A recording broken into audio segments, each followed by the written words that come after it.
you actually book, and ask them if they have any flexibility to adjust the price to meet your budget.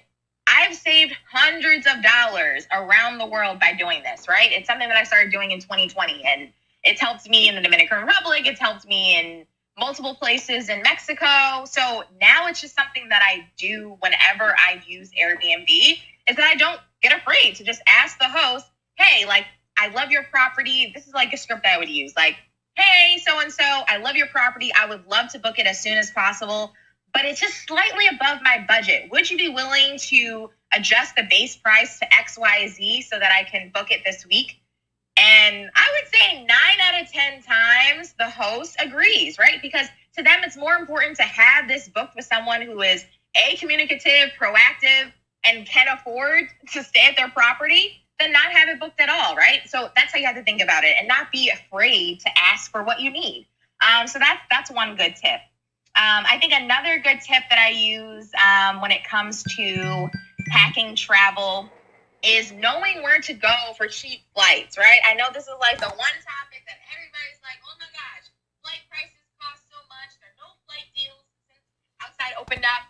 And I disagree. I'm like, wait, but I see so many flight deals all the time, right? It's just because we have to know where to go to find the quality deals that we need. So one resource that I highly recommend to any journeyer listening is to subscribe for Scott's Cheap Flights.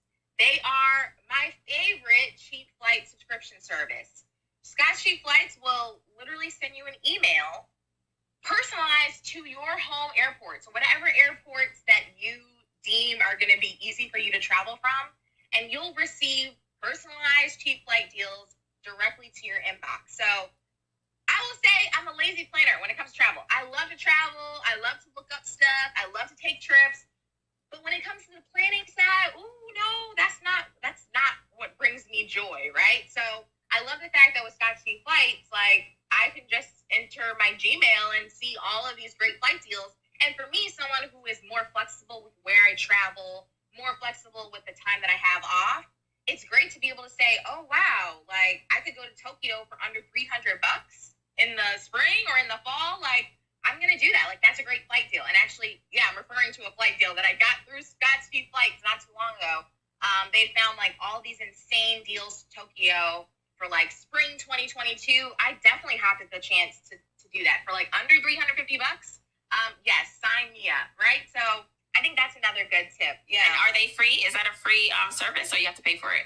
They have a free version and a premium version. I will say the premium version is only $49 for the year, and it more than pays for itself. And they're not paying me to say this, but I just really